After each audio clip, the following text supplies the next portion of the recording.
দর্শক স্বাগত জানাচ্ছি আমাদের নিয়মিত আয়োজন এই সময়ে। বৈশ্বিক নানা সংকট আমাদের মাঝেও প্রভাব ফেলছে প্রতিনিয়ত। রাশিয়া ইউক্রেন যুদ্ধের উৎকণ্ঠার মধ্যেই তুরস্ক ও সিরিয়ার ভয়াবহ ভূমিকম্পে আতঙ্কিত বিশ্ববাসী। প্রাকৃতিক এই দুর্যোগ বিপর্যয়ে আমরা অনেকটাই চিন্তিত। প্রশ্ন উঠছে, বড় ধরনের ভূমিকম্প মোকাবেলায় কতটা প্রস্তুতি রয়েছে আমাদের, সক্ষমতাই বা কতটুকু? আমরা যখন উন্নত বা স্মার্ট বাংলাদেশের স্বপ্ন দেখছি, তখন প্রাকৃতিক দুর্যোগের কাছে অসহায়ত্ব নতুন করে ভাবনায় ফেলছে মানুষকে। ঝুঁকি, দুর্যোগ মোকাবেলায় ব্যবস্থাপনা, উদ্যোগ, সক্ষমতা, এসব বিষয় নিয়ে চলছে মূল্যায়ন। আজ আলোচনা করব প্রাকৃতিক দুর্যোগ নিয়ে আমরা কতটা সচেতন, কতটা প্রস্তুত বা সক্ষম। এসব বিষয় নিয়ে কথা বলবো বিশেষজ্ঞ ও সংশ্লিষ্টদের সাথে। সাথে আছে আমি সীমান্ত খোকন। স্টুডিওতে আমাদের সাথে আছেন দুর্যোগ ব্যবস্থাপনা অধিদপ্তরের মহাপরিচালক জনাব Mizanur Rahman, center for housing and building research CHBR এর নির্বাহী পরিচালক জনাব মোহাম্মদ আবু সাদেক এবং real estate and housing association of Bangladesh REHAB এর পরিচালক জনাব নাইমুল হাসান। স্টুডিওতে আপনাদের সবাইকে স্বাগত জানাচ্ছি।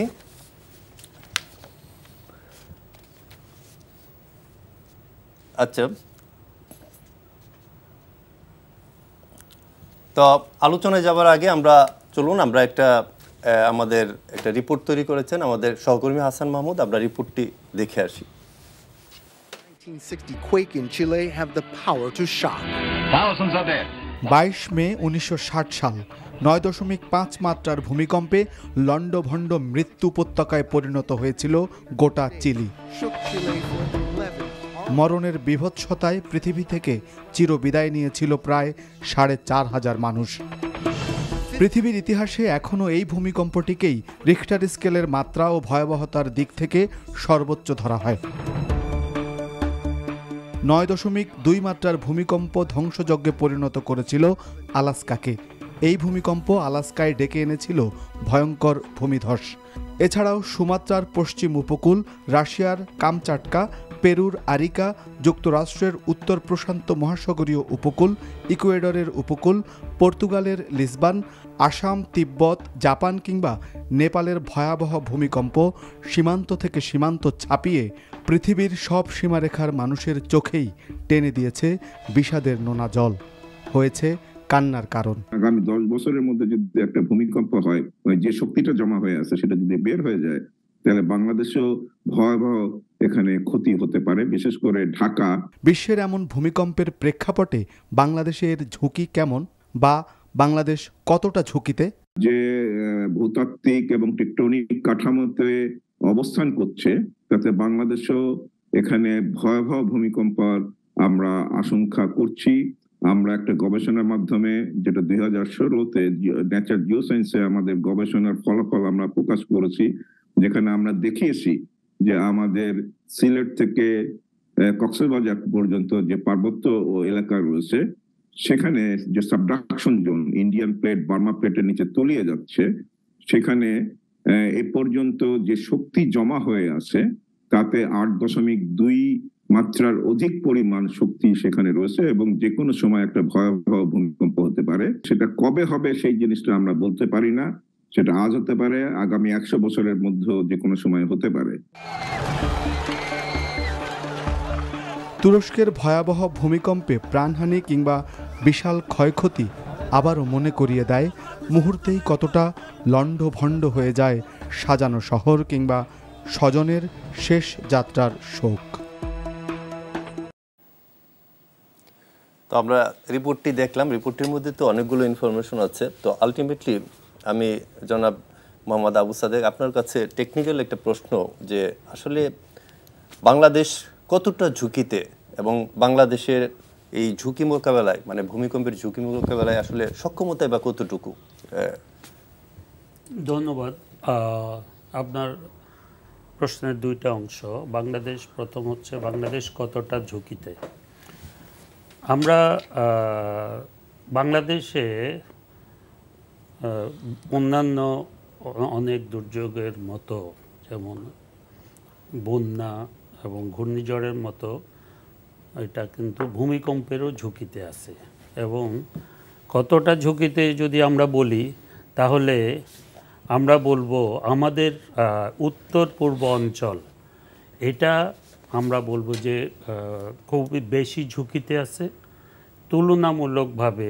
আমাদের যে দক্ষিণ পশ্চিম অঞ্চল তুলনামূলকভাবে কম ঝুঁকিতে। কিন্তু একটা ছোট্ট দেশ বাংলাদেশ, সারা দেশটা কিন্তু ভূমিকম্পের ঝুঁকিতে আছে।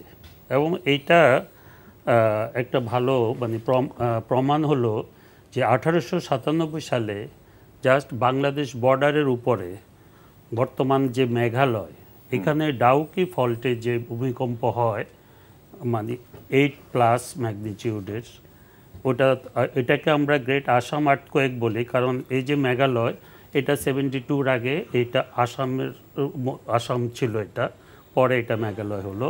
সেই গ্রেট আসাম আর্থকোয়েকে বাংলাদেশের বর্তমানে যে বাংলাদেশ, এই বাংলাদেশের এমন কোনো অঞ্চল ছিল না যেখানে যে ইটের বাড়ি আছে, ইটের দেয়াল আছে, সেটা ক্ষতিগ্রস্ত হয়নি, এমন কোনো জায়গা ছিল না।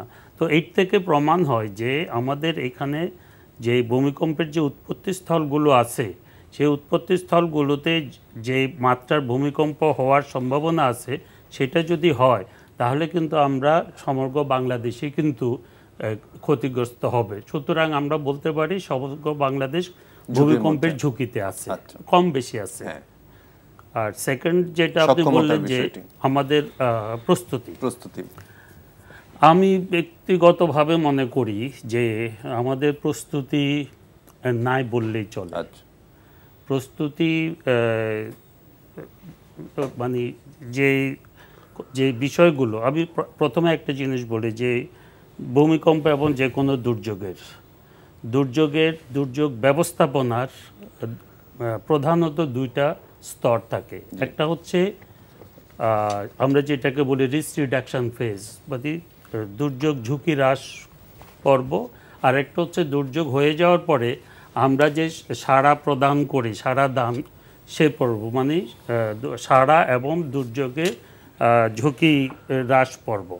তো এবং এটাও সারা মানে সর্বজন স্বীকৃত যে আপনি যদি দুর্যোগ ঝুঁকি হ্রাসে, মানে দুর্যোগের আগে যে প্রস্তুতি থাকে আমাদের, সেখানে যদি আমরা 1 টাকা খরচ করি, তাহলে দুর্যোগের যে সাড়া দান পরবর্তীতে এটা 10 টাকা সেভ করে। আচ্ছা, তো অর্থাৎ আপনাকে দুর্যোগের ঝুঁকি হ্রাসের উপরে সবচেয়ে বেশি গুরুত্ব দিতে হবে। কিন্তু আমাদের যে ন্যাশনাল পলিসি, আমাদের কিন্তু সেটা আমরা করছি না, দিচ্ছি না। আমরা দুর্যোগের ঝুঁকি হ্রাসের চেয়ে বরং আপনি যদি ন্যাশনাল বাজেট দেখেন, ন্যাশনাল বাজেট কিন্তু ঝুঁকি হ্রাসের চেয়ে রেসপন্সে কিন্তু ন্যাশনাল বাজেট বেশি। এটা আমাদের ওয়াইজ মানে পলিসি হচ্ছে না।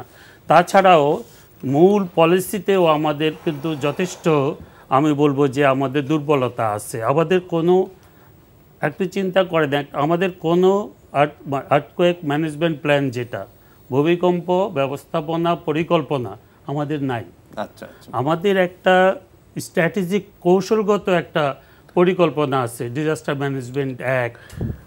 এখন এই যে ডিজাস্টার ম্যানেজমেন্ট অ্যাক্ট, এটা একটা আইন। এই অ্যাক্টের অধীনে যেসব বিধিমালাগুলো হবে সেগুলো কিন্তু আপনার এখানে আবার আমরা যাব। তো আলটিমেটলি তো জনাব নাইমুল হাসান, আপনার কাছে মানে আসলে অভিযোগের অনেকগুলো তীর কিন্তু আপনাদের উপরও পড়ে, সেহেতু আপনার বিল্ডিং নির্মাণের সাথে জড়িত। তো আলটিমেটলি আসলে বিল্ডিং কোড না মানার একটা প্রবণতা আছে, এমনকি এই অভিযোগটা উঠে। তো আপনারা এটা কীরকম, কতটা ফেস করেন বা এই অভিযোগটা কিভাবে খণ্ডাবেন? সরাসরি তো আসলে অভিযোগ যদি বলেন, কিছু তো আছেই। কারণ যখনই একটা আঘাতপ্রাপ্ত হয়, সরাসরি যেহেতু আমাদের বিল্ডিংয়ে হয়, আমরা করি, অথবা আমাদেরকে আপনি সরাসরি দোষ দেওয়াটা খুব সহজ হয়ে যায় যে ওর বিল্ডিংটা খারাপ হয়েছিল। আসলে কি, আজকাল আমরা সব বিল্ডিংয়েই আর্কিটেকচার দিয়ে করি। এবং আমরা সবসময় বলি রিহ্যাব, কিন্তু রিহ্যাবের যতগুলো প্রতিষ্ঠান আছে, আর্কিটেকচার ছাড়া কোনো বিল্ডিং আমরা অলমোস্ট করি না, জিরোই বলা যায় রিহ্যাবের যদি কেউ হয়।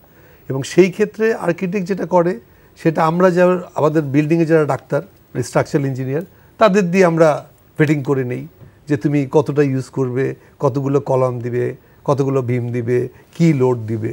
অতএব সেটা কিন্তু অবশ্যই আমরা মেনটেন করি। আমি বলবো গত 15-20 বছরে রিয়েল এস্টেট অ্যাসোসিয়েশনের যারা মেম্বার আছে তারা পুরোটাই পালন করেছে।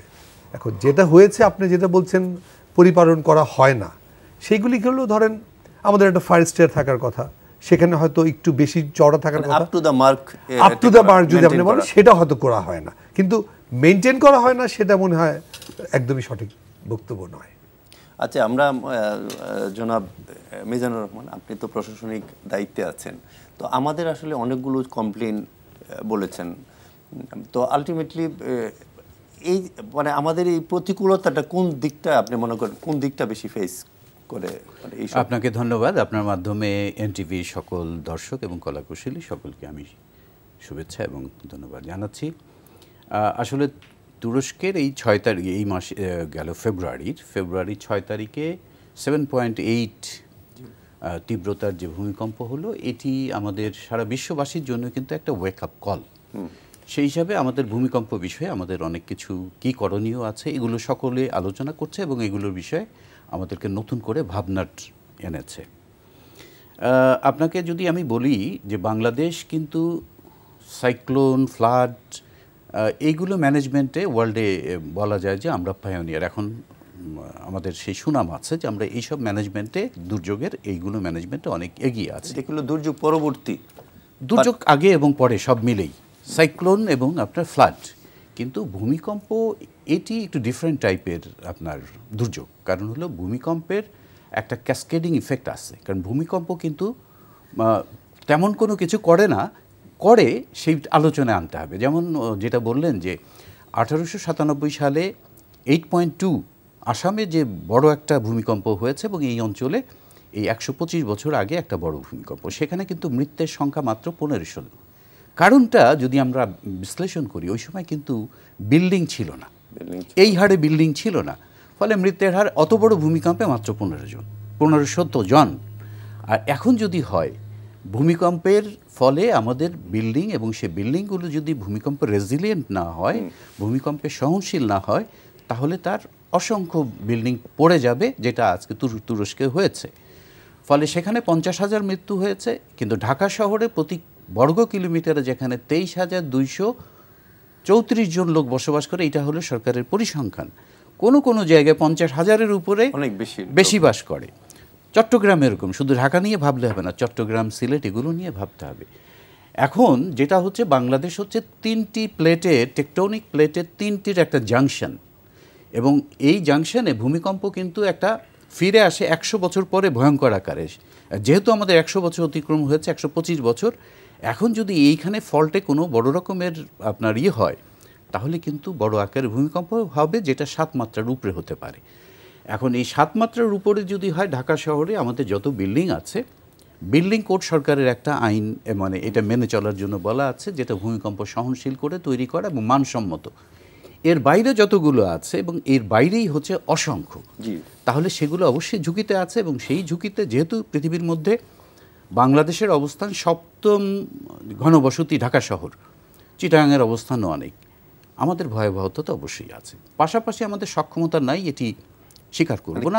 কারণটা হলো আমাদের শহরে যদি ধরা হয়, আমরা এর আগে বলেছি যে সাইক্লোন, সেখানে আমাদের প্রায় 75,000-এর উপরে ভলান্টিয়ার আছে দক্ষিণাঞ্চলে সাইক্লোন হলে। তেমনি ভূমিকম্পের ক্ষেত্রেও আমাদের প্রায় 45,000 মানে প্রশিক্ষিত ভলান্টিয়ার আছে, যারা ভূমিকম্পে উদ্ধার কার্যক্রম করতে পারবে। এছাড়া আমাদের 3 বাহিনী, এএফডি মানে আর্মড ফোর্স ডিভিশনের আওতায় 3টা বাহিনী কাজ করছে। ফায়ার ব্রিগেডের অসংখ্য ভলান্টিয়ার আছে।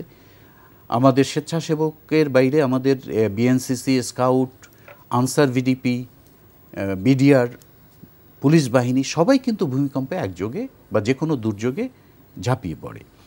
আমি আমার বক্তব্যে বলেছি, ভূমিকম্পের পরেই বড় রকমের ক্যাসকেডিং ইফেক্ট হিসাবে পরবর্তীতে আসে আগুন।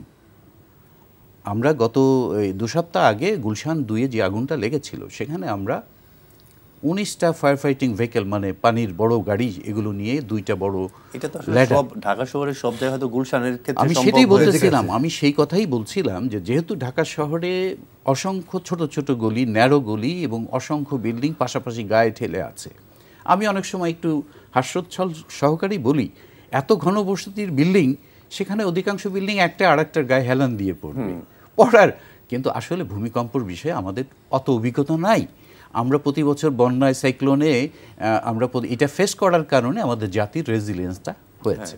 কিন্তু যেহেতু 125 বছর আগে এই অঞ্চলে একটা ভূমিকম্প বড় আকারের হয়েছে, সেই অর্থে আমাদের লোকজন আসলে অভ্যস্ত না।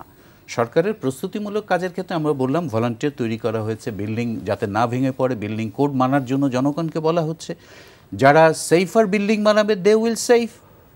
তো এখন ঢাকায় যেভাবে ঘনবসতি এবং আপনার আরবানাইজেশনটা, আমাদের উন্নয়ন হয়েছে, উন্নয়ন আমাদের সক্ষমতা বাড়াচ্ছে যে কোনো ধরনের দুর্যোগ মোকাবেলার পাশাপাশি, উন্নয়নটা কিন্তু আমাদের দুর্যোগের ঝুঁকিটাও বাড়িয়েছে। এই জন্য জনগণকে সব মিলে সবাইকে সম্পৃক্ত করতে হবে। সরকারের সকল দপ্তরকে একযোগে কার্যকরভাবে ভূমিকম্পের, কারণ আমি বলেছি 100 বছরের উপরে হয়েছে, যেহেতু এটা রিপিট করার 100 বছর একটা বড় আকারে ভূমিকম্প আছে, অবশ্যই আমাদেরকে অনেক কিছু করার। আমরা যে অনেক সীমাবদ্ধতা, অনেক প্রতিকূলতার মধ্যে আমাদের যেতে হচ্ছে, তো আলটিমেটলি মোহাম্মদ আবু সাদেক সাহেব, আমরা যদি বলি যে আসলে দুর্বলতাগুলো কি কি, আপনি বলছিলেন যে কিছু কিছু সীমাবদ্ধতা আছে। আমাদের কিছু কিছু না, আমাদের অনেক সীমাবদ্ধতা আছে। এবং আমি যেটা বলছি, আমরা যে একটা ভূমিকম্প দুর্যোগ যেই আমরা মোকাবেলা করার মতো আসলে আমাদের কোনো প্রস্তুতি আছে বলে আমি মনে করি না। আমাদের ডিজি মহোদয় উনি যে ভলান্টিয়ারের একটা উদাহরণ দিলেন, সাইক্লোনে বাংলাদেশের যে প্রিপেয়ারনেস প্রোগ্রামের যে ভলান্টিয়ার সিপিপি, এটা তো অনেকটা নন প্রফেশনালিজম হয়ে যাচ্ছে যে আপনার স্কাউট কিংবা এটা প্রফেশনাল কভারেজ হওয়ার মতো, কিন্তু সিপিপি ভলান্টিয়ার এটা কিন্তু ওয়ার্ল্ড ওয়াইড স্বীকৃত একটা ভালো মডেল। এটা কিন্তু আমি শুধু এইটুকু উল্লেখ করব, ওই সিপিপি ভলান্টিয়ার মতো আমি ভূমিকম্প দুর্যোগ মোকাবেলার জন্য যদি ভলান্টিয়ার সৃষ্টি করি কোনো লাভ হবে না।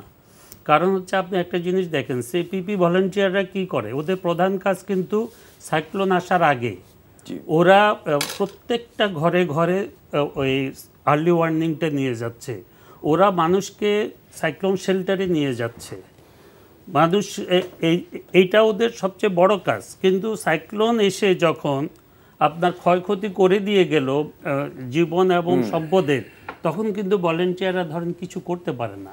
আর যেহেতু আমাদের আর্থকোয়েকের ওই রকম কোনো পূর্ব সতর্ক সংকেত নাই, আর্থকোয়েকের পূর্ব সতর্ক সংকেত থাকলে কিন্তু ভলান্টিয়াররা মানে ইফেক্টিভ। সতর্ক সংকেতটা কি হতে পারে না? আচ্ছা, সতর্ক সংকেত আছে, আপনি যদি একটু সময় দেন আমি বলি। সতর্ক সংকেত আছে, কিন্তু সাইক্লোনের যেমন ফ্লাডের যেমন 3 দিন আগে 5 দিন আগে সতর্ক, আর্থকোয়েকের ওই 3 দিন আগে সতর্ক সংকেত পাওয়া যাবে না, কিন্তু 10 সেকেন্ড 20 সেকেন্ড 1 মিনিট আগে কিন্তু সতর্ক সংকেত পাওয়া যায়। সারা পৃথিবীর উন্নত দেশগুলো এই সতর্ক সংকেতটাকে কাজে লাগিয়েই কিন্তু জানমালের ব্যাপক মানে ক্ষতি থেকে রক্ষা করছে। আপনাকে যদি একটা এক্সাম্পল দেই, 1906 সালে সান ফ্রান্সিসকোতে যে ভূমিকম্প হয়, ওখানে একদম পুরা শহর রুইন হয়ে গেছে। সেখানে 90% ক্যাজুয়ালিটি, যান এবং মালের 90% ক্যাজুয়ালিটি হচ্ছে না, ক্যাজুয়ালিটি হচ্ছে আগুনের কারণে। মানে ভূমিকম্পের পরবর্তী একটা সেকেন্ডারি এফেক্ট হলো আগুন লাগা। তো সেখানে ওই 90% ক্ষতি হচ্ছে আগুনের জন্য, 10% বিল্ডিং চাপা পড়ার জন্য। আমাদের ঢাকা শহরে, বিশেষ করে ঢাকা, সিলেট, চিটাগাং, আমাদের এখানে ওই বিল্ডিং ধসে যত লোক ক্ষয়ক্ষতি হবে, আগুনে পড়ে আগুনের জন্য আরও বেশি লোক মারা যাবে। কারণ হলো আমাদের ওই যে বললাম, আমাদের ঝুঁকি হ্রাস কোনো কর্মসূচি নাই। আর্থকোয়েক প্রোন সিটিতে কখনোই ওই পাইপ লাইন দিয়ে গ্যাস সরবরাহ করতে হয় না, করা উচিত না। সিলিন্ডার ইউজ করতে হবে, কারণ গ্যাস লাইন যখন হবে তারপরে আমাদের, আপনি দেখেন আমাদের বস্তি বিভিন্ন জায়গায় ইলেকট্রিক কানেকশন যেভাবে আমরা নিচ্ছি, এগুলোতে সিডিএমপি, আমাদের দুর্যোগ মন্ত্রণালয়ের সিডিএমপি প্রজেক্ট থেকে একটা স্টাডিতে দেখা গেছে ঢাকা শহরে কয়েকশো জায়গায় শর্ট সার্কিট হবে আর্থকোয়েক হলে। কয়েকশো জায়গায় গ্যাস পাইপ ফেটে যাবে। তো এখন এই যে শর্ট সার্কিট থেকে আগুন লাগবে আর গ্যাস পাইপ ফেটে গ্যাস এক্সপোজ হলে সারা শহরেই আগুন জ্বলবে। তখন আমাদের একটা বিল্ডিং নিভাতে আমাদের সক্ষমতা নাই।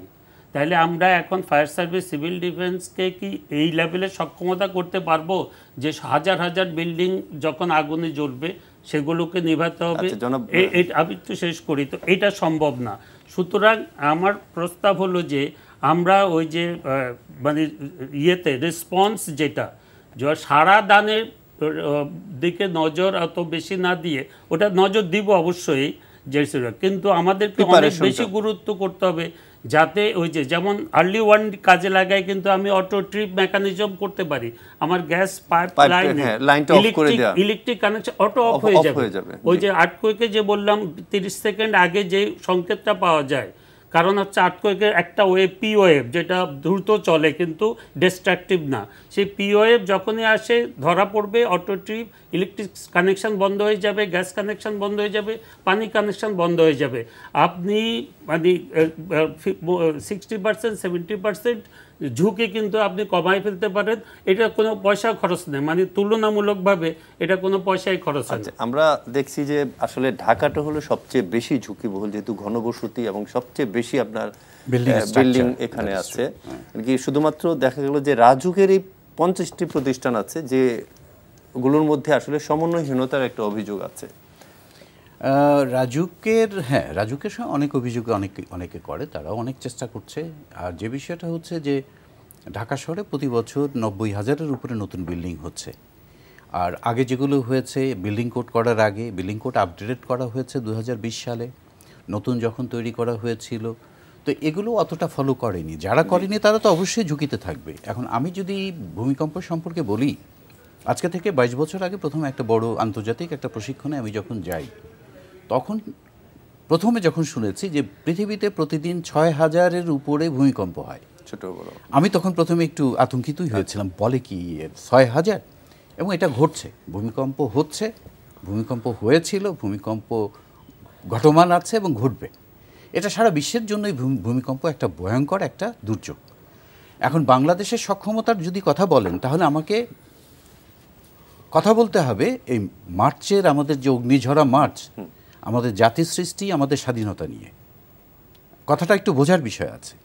কারণ স্বাধীনতা হয়েছে আমাদের 71 সালে। 71 সালে ক্যাটাগরি 5-এর একটা ঘূর্ণিঝড়ে আমাদের লোক মারা গেছে 10 লক্ষ, মানে 7 ডিজিটের লোক, 7 ডিজিটের লোক। আজকে সেই ক্যাটাগরি 5-এর যদি একটা সাইক্লোন হয়, আমাদের সরকারের চেষ্টা হচ্ছে 0 লেভেলে আনা বা 1 ডিজিটে আনা। তার মানে 71-এ আমাদের মহান মুক্তিযুদ্ধের মাধ্যমে জাতির পিতা যে আমাদের স্বাধীনতা দিয়েছেন, বা আমরা যে স্বাধীন মাথা উঁচু করে, এটা কিন্তু আমাদের সক্ষমতা বাড়িয়েছে। আমাদের জন্য সবচেয়ে মহা দুর্যোগ ছিল পাকিস্তানের শাসন, শোষণ, অবহেলা, যে কারণে 70-এ আমাদের এত লোক মারা গেছে। আমাদের দেশের সক্ষমতা কি ছিল না ছিল, আমাদের রাষ্ট্র ব্যবস্থা আমাদের কোনো কেয়ার করেনি। আর মহাদুর্যোগ ছিল বলেই 71-এ তারা 30 লক্ষ মানুষকে হত্যা করেছে। কোনো দুর্যোগে এত মানুষ ক্ষয় হবে বলে আমি মনে করি না। এখন আমাদের দেশের বন্যা, ঘূর্ণিঝড়ে আমরা চেষ্টা করছি 1 ডিজিটে আমাদের ক্ষয়ক্ষতি নিয়ে আসার জন্য, মানুষ মৃত্যুর হারটা। ভূমিকম্পের বিষয়টা তো অবশ্যই একটা দুশ্চিন্তার বিষয়, কিন্তু মানুষকে আতঙ্কিত করে তো লাভ নেই। আমাদের চেষ্টা করতে হবে। জাপান আজকে যে রেজিলিয়েন্ট তাদের বিল্ডিংগুলো তৈরি করেছে, তারপরেও তো আপনারা জানেন ফুকুশিমা হয়েছে, সুনামির পরবর্তীতে ব্যাপক ক্ষয়ক্ষতি হয়েছে। এখন বাংলাদেশকে সেই অবস্থায় নিয়ে আসতে সময় লাগবে। আচ্ছা, মানে বিল্ডিং কোড মানতে হবে, জনগণকে সচেতন করতে হবে। হাসান, মানে আসছে যে আপনার বিশেষ করে এই ইট ব্যবহারের ক্ষেত্রে তো বলা হচ্ছে যে আমরা যে ইটটা ব্যবহার করি, এটা যদি ব্লক হয় তাহলে আপনার দুর্যোগটা কম হতে পারে, কিংবা আমাদের যে আসলে মেটেরিয়ালসগুলো ব্যবহার করা হয়, সেই মেটেরিয়ালসগুলো আমাদের জন্য কতটা মানে সাপোর্ট দিচ্ছে কোয়ালিটি বিল্ডিং করার ক্ষেত্রে। এখন কিন্তু যে আমরা বিল্ডিংগুলো করি সবগুলোই কিন্তু আসলে মূলত আর ব্রিক্স ইউজই করি না আমরা, মানে কলাম এবং ভীমগুলো সবগুলোই কিন্তু এখন পাথরে হচ্ছে। তো সেই ক্ষেত্রে আমি আপনাকে বলতে পারি যেই কলাম ভীমের যে বিল্ডিংগুলো, সেগুলি স্যার আরও ভালো বলতে পারেন সাদিক ভাই, যে অবশ্যই অনেক বেশি কম ঝুঁকিপূর্ণ দেন যেগুলি ইট দিয়ে আগে তৈরি করেছিল। কিন্তু আমি যেটা বলছি, ডিজি সাহেব যেটা বলেছেন, এত আতঙ্কিত হওয়ার কিছু নেই। ভূমিকম্পটা একটা অকল্পনীয় জিনিস, খুব উন্নত দেশীয় একদম প্রধান উন্নত দেশেও আমরা দেখছি যে গিয়ে আমরা এটা সামলাতে পারছি না। সো অবশ্যই আমাদেরকে যেটা বলেছেন আমাদের সক্ষমতা ছোট ছোট করে তৈরি করতে হবে। যেমন ধরেন আমাদের বিল্ডিংগুলো আমরা এখন কি করি, আপনি দেখেন আমরা অনেক জায়গায় খালি রাখছি, আমরা একটা ফায়ার স্টিয়ারিং দিচ্ছি, আমরা ফায়ার একটা ইকুইপমেন্ট দিচ্ছি, ওইগুলিকে আস্তে আস্তে আমাদের সক্ষমতা আনতে হবে। এবং এই জন্য কিন্তু সরকারের যেটা বলছে সাদিক ভাই এবং নিজে মহোদয় যেটা বললেন যে আমাদেরকে সক্ষমতাটা সমন্বয় তৈরি করতে হবে, যে কি কি দিলে বিল্ডিং কোড আমরা কিন্তু যে বললাম আগে যদি করি আগে কিন্তু অবশ্যই বিএনসিসি কোড বিএনপিসি কোড মেনেই সে আমরা কিন্তু ম্যাটেরিয়ালসের ক্ষেত্রে যদি ম্যাটেরিয়ালের ক্ষেত্রে যেটা আমি বলছি, যেমন ধরুন আপনি ব্রিক্সের কথা বলেছেন, হ্যাঁ অবশ্যই ব্রিক্সের যে গুণগত মান সেটা ইনশিওর করতে হবে। এখন ব্রিক্স কিন্তু আমি তৈরি করি না, দেখেন মানে একটা আপনি কি মনে করেন আপনি এটা তৈরি করতে ক্ষেত্রে মানে লোহা বা মানে রডের ক্ষেত্রে বা সিমেন্টের ক্ষেত্রে কি আমরা কতটা এখন আমরা ব্লক দিয়ে যেরকম ভাবে বলা হচ্ছে সেটা কিন্তু আমরা এখনো সেই লেভেলে যেতে পারিনি। মানে ব্লক দিয়ে তৈরি করলে ওটা সাদিক ভাই মনে বেটার বলতে পারবে, যে ওটা ওনারকে আসলে প্রশ্ন করলে আপনি বেটার, মানে যেহেতু উনি টেকনিক্যালি অনেক বেশি জানেন। কিন্তু আমার কাছে মনে হয়েছে যে মূলত যেটা আমরা বলি, ধরেন আমরা বিল্ডিংয়ের ক্ষেত্রে আমরা যদি আমাদের বিল্ডিংটাকে ঠিকমতো তৈরি করি, সবাই যে যার ক্ষেত্রে যদি আমরা ঠিকমতো তৈরি করি, তাহলে দেখা গেল কি আমরা তো অনেক ক্ষেত্রে নির্ভরশীল হয়ে যায়, যেমন আপনাদের উপরে নির্ভরশীল ফ্ল্যাট কেনার ক্ষেত্রে। অবশ্যই আমাদের উপর নির্ভরশীল। আমি আপনাকে একটা জিনিস বলতে পারি যে আমাদের ফ্ল্যাটগুলো এখন শুনেন, একটা জিনিস বলতে হবে যে আমি কিন্তু সবাইকে সেভ করতে না বললে শুধু আমি সেভ করে কোনো লাভ নেই। আমার বিল্ডিং এ আপনার পাশের বিল্ডিংটাই তো একটু মানে নেই, তো ওর এখানে বিল্ডিংটা যে ভূমিকম্প হয়ে যে আগুনটা লাগবে, যেটা বলছে আফটার ইফেক্টটা কিন্তু সবচেয়ে খারাপ। ভূমিকম্প ওই যে বললে দেয়ালে পড়ে যাবে খুব ভালো, কিন্তু একটাও পড়বে না, কিন্তু একটা যে আগুন লাগবে, ওই যেটা সাদিক ভাই বললেন, যদি আমরা 50 সেকেন্ড আগে 30 সেকেন্ড আগে অফ করে দিতে পারি, মানে এখন আমাদের বড় দাগে আস্তে আস্তে ঠিক করতে হবে যে আমি কোনটা করলে প্রথম ভূমিকম্পের সবচেয়ে কম আমি ক্ষতিগ্রস্ত হব।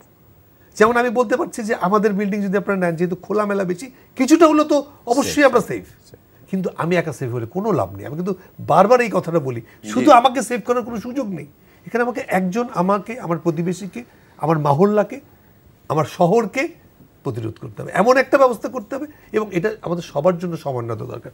উনি যে রিসার্চ করে যেটা তৈরি করবেন সেটা ডিজিজ মহোদয় ইমপ্লিমেন্ট করবেন, আমরা সব পালন করব। জি, আসলে বিল্ডিং কোড কিংবা ম্যাটেরিয়াল কিরকম ইউজ হচ্ছে বা এরকম আমাদের সক্ষমতা কতটুকু, তো জনাব মোহাম্মদ আবু সাদেক, আলটিমেটলি আমাদের ম্যাটেরিয়ালস বা আমাদের যে ওভারঅল সক্ষমতা, এটা আসলে কোন পর্যায়ে আছে আপনি কি মনে করেন? যে এটা ওই যে আমি বলছি যে আসলে খুবই প্রাথমিক পর্যায়ে আছে, আমরা খুব ভালো অবস্থায় নাই। আমি যদি ক্যাটেগরিক্যালি বলি যে এই যেটা বললাম আর্লি ওয়ার্নিং সিস্টেমটাকে আমাদের ইমিডিয়েটলি আমরা এটা কাজে লাগাতে পারি, কাজে লাগায় আমরা বিরাট ঝুঁকির হ্রাস করতে পারি। সেকেন্ড হলো আমাদের যে এমনি আমি বললো যে পলিসির দুর্বলতা আছে, আমাদের নীতিমালা ওইভাবে নাই, মানে ম্যানেজমেন্ট প্ল্যান নাই, অ্যাকশন প্ল্যান নাই। কিন্তু বিল্ডিং কোড এটা একটা ভালো ডকুমেন্ট। এখন এই বিল্ডিং কোডটাকে কিন্তু এনফোর্সমেন্টের জন্য, যে বিল্ডিং কোডে বলা আছে বাংলাদেশ বিল্ডিং রেগুলেটরি অথরিটি সরকার করবে, সরকারের এই ব্যাপারে কোনো উদ্যোগই নাই। এই সরকার উদ্যোগ নিতে হবে রেগুলেটরি বডি করার জন্য।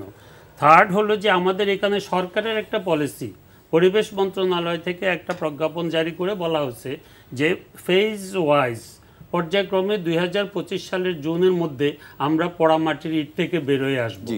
এই যে পোড়ামাটির ইট থেকে বেরোয় আসা, এটা শুধু পরিবেশ রক্ষা করবে তা না, কৃষি জমি রক্ষা করবে তা না, এটা কিন্তু বিল্ডিংকে ভূমিকম্প সহনীয় করবে।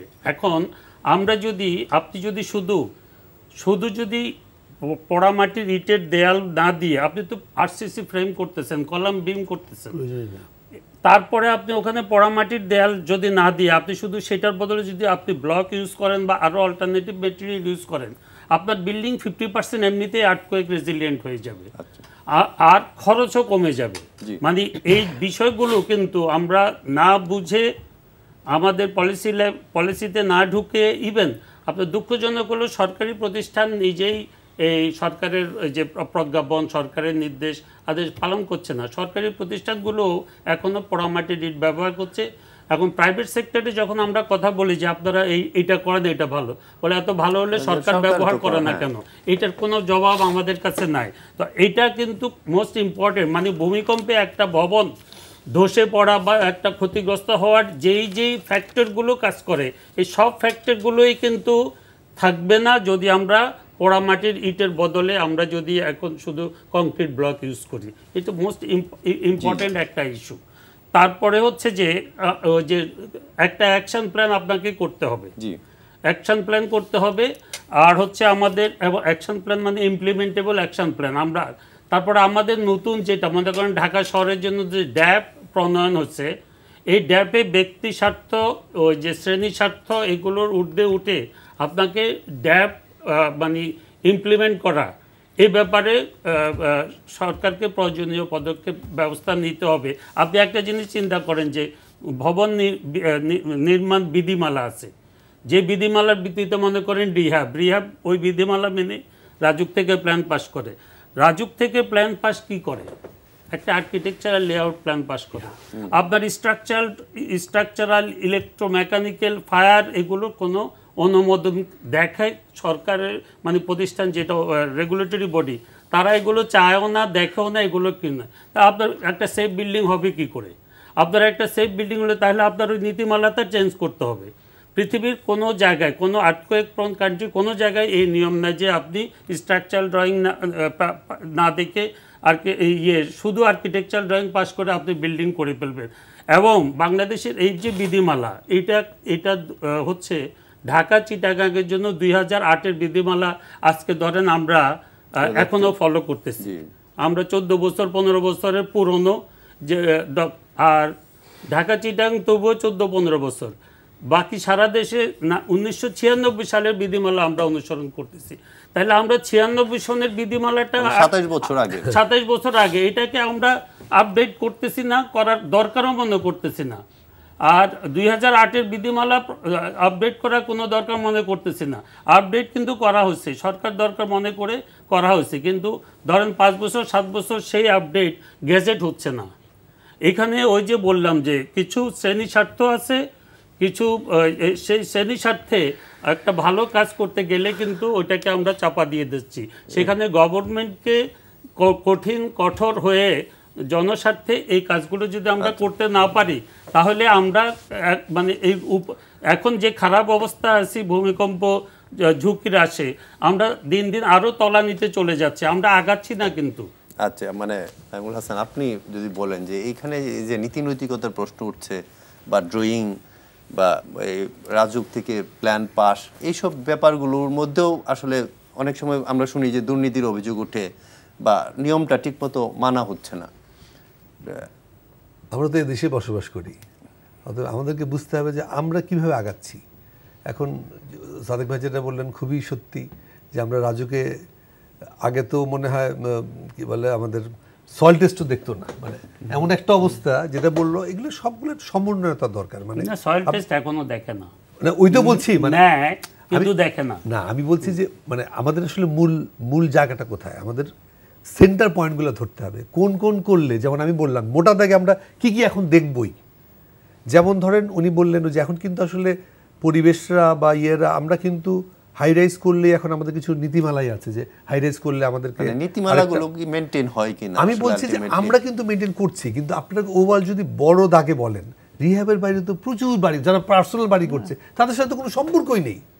আমাদেরকে যখন এসে বলে যে রিহ্যাব মানছে না, আমাদের বাইরে যে শত শত হাজার হাজার অ্যাপার্টমেন্ট করছে নিজের লোকরা, এবং ওরা তো মনেই করে যে একদম আমরা মনেই করে নিজে পালন করতে হবে না। আমার কাছে আশ্চর্য লাগে, আমরা আসলে অনেকে এখন এই ব্যবসা থেকেই চলে যাচ্ছি। আমাকে যদি আপনি এত স্কয়ার ফিটের বাড়ি না দেন, তাহলে আপনি বাড়ি করার দরকার না। রিহ্যাব মানছে না তা না, এই যে নীতিমালা, আপনার রিহ্যাবের কাছে তো আপনি স্ট্রাকচারাল ড্রয়িং, ইলেকট্রিক্যাল ড্রয়িং চাচ্ছেনই না। ওকে, সক্ষমতার কথা শেষ হয়েছে। Thank you. সক্ষমতার যদি কথা বলতে হয়, তাহলে আমাদেরকে দেখতে হবে যে বাংলাদেশের অর্থনৈতিক উত্থান এবং বাংলাদেশের সার্বিক ইতিহাস, আর্থসামাজিক সকল বিষয়টা ভাবতে হবে।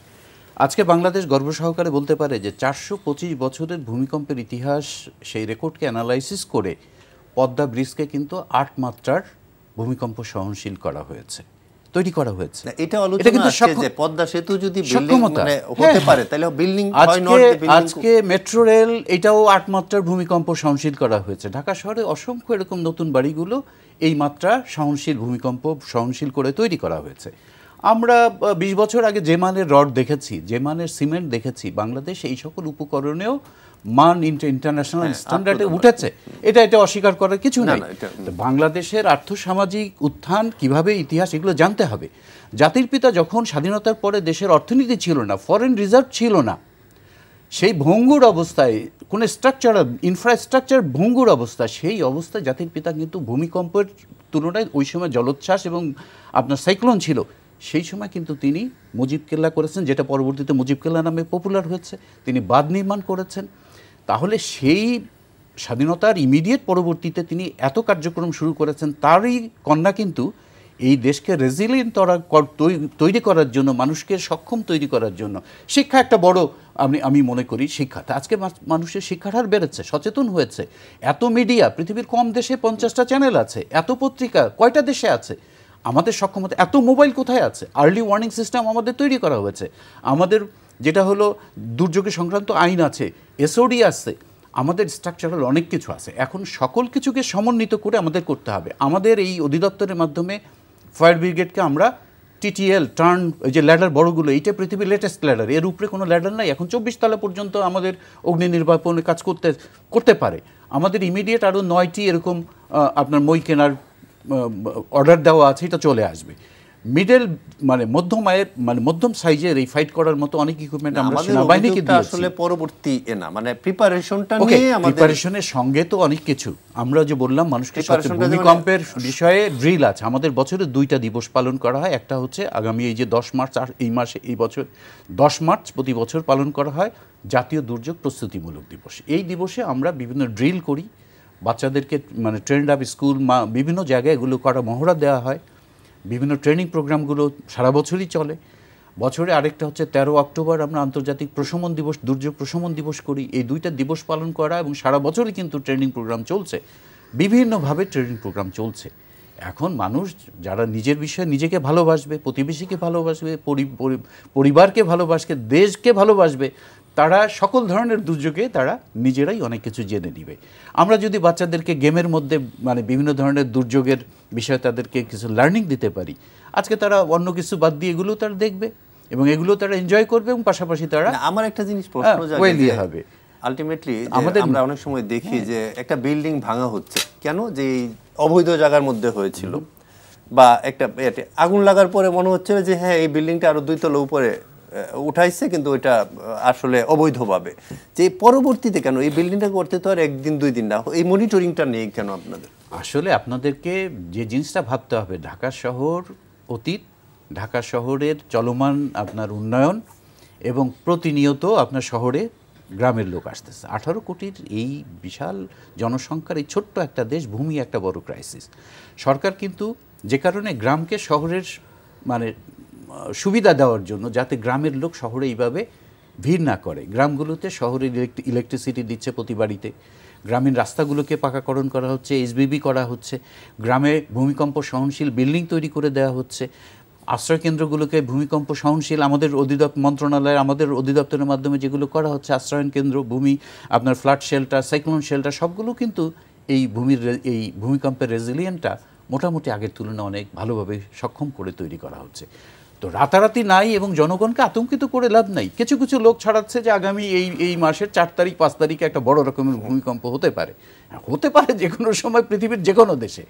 জাপানে হয়নি, টার্কিরা পৃথিবীতে আমি যতটুকু জানি, টার্কি হচ্ছে পৃথিবীর, জাপান, আমেরিকা এবং তারপরেই টার্কি কিন্তু ওই লেভেলে ভূমিকম্পের বিষয়ে তাদের অভিজ্ঞ লোকজন আছে, তাদের প্রস্তুতি আছে, তাদের মোটামুটি তাদের বিল্ডিং নির্মাণেও দুর্বলতা আছে। এগুলো অনেক আগের বিল্ডিং, অনেক আগের বিল্ডিং। এখন সেখানের মানে মাটির গঠন, যেমন ঢাকা শহরে প্রচুর বাড়ি আছে পুকুর ভরাট করে করছে। এখন যারা সেখানে বসবাস করে তারা যদি মনে করে আমি খুব বেশি নিরাপদ থাকবো, তাদেরকে অবশ্যই ভয়ের বিষয় আছে। ধন্যবাদ। আমরা আসলে সবাই নিরাপদ থাকি, সেটাই কামনা। আর এই মার্চের এই মাস আমাদের চেতনা, আমাদের দেশপ্রেম, আমরা সবাই মিলে যদি কাজ করি তাহলে স্মার্ট বাংলাদেশ তৈরি হবে। স্মার্ট বাংলাদেশ মানে সকল বিষয়ে আমাদের সক্ষমতা বাড়বে।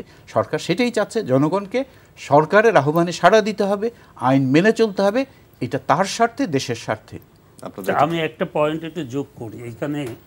আমাদের যে ডকুমেন্টারি যেটা দেখলাম, ওখানে বলা হচ্ছে 1960 সালে যে চিলি আর্থকোয়েকের যে ক্ষয়ক্ষতি, সেই চিলি ওই যে আমি বললাম ঝুঁকি হ্রাস কর্মসূচিতে এতই অ্যাডভান্স, তার কাছাকাছি একটা আর্থকোয়েক যখন হাইতির পর হলো ওখানে ক্যাজুয়ালিটি নাই বললেই চলে। অর্থাৎ এটা দিয়ে প্রমাণ করে যে ভূমিকম্প একটা দুর্যোগ, যদি আমাদের ঝুঁকি হ্রাস প্রস্তুতি যদি ওরকম থাকে তাহলে এটা থেকে জানমালের নিরাপত্তা রক্ষা করা যায়। সেই জন্য আমি জোর দিচ্ছি এই যে রিস্ক রিডাকশনের উপরে, এই যে রাজুকের নীতিমালা, দেশি আমাদের যে পলিসি, এগুলো বিল্ডিং কোডের এনফোর্সমেন্ট, অল দিস, এগুলো যদি আমরা ঠিকভাবে করতে পারি আমাদের বাংলাদেশে কিন্তু ওই ঝুঁকি এত কমবে, তখন এটা নিয়ে আমাদের আর কোনো অডিট থাকতে হবে না। নাইম হাসান, আপনি আর কিছু বলবেন? আমরা আর 1 মিনিটের মধ্যে শেষ করব। না, আমি যেটা বলছি যে আসলে আতঙ্কিত হওয়ার কিছু নেই। আমার মনে হয় ওটা যেটা বলেছেন, আমরা যদি আস্তে আস্তে আস্তে করে নিজেদের উন্নতি করি এবং পুরো সমাজের সাথে সম্পৃক্ত হতে হবে। আমি বারবার বলছি, শুধু একা আমি ভালো হব সেই সুযোগ নেই, আমাকে সবাই মিলে ভালো করতে হবে। সরকারের উপরে দায় চাপালেও হবে না। না, শুধু সরকারকে ও করে নাই কেন, ও করে না কেন, আমারও একটা দায়িত্ব আছে অ্যাজ এ নাগরিক। আমিও যেন একটা নাগরিক দায়িত্ব নিয়ে আমরা সবকিছু করি। মানে ওটা যদি আমরা করি, এত ভয় পাওয়ার কিছু নাই। পৃথিবীর অনেক উন্নত দেশে এগুলি হচ্ছে, আমাদের দেশে হবে ইনশাআল্লাহ। দেখবেন আমাদের দেশে এত আমাদের প্রোগ্রামগুলো নেওয়া হচ্ছে, আর্লি ওয়ার্নিং। আমাদের 10টা এখন সিসমিক আপনার পয়েন্ট আছে যেখান থেকে আমরা ভূমিকম্পের সংকেত পেতে পারি। আমাদের হচ্ছে। ধন্যবাদ আপনাদের তিনজনকে স্টুডিওতে আসার জন্য। প্রিয় দর্শক, এই ছিল আজকের এই সময়ের আয়োজন। আপনারা ভালো থাকুন, সুস্থ থাকুন, এই প্রত্যাশায় বিদায় নিচ্ছি। শুভরাত্রি।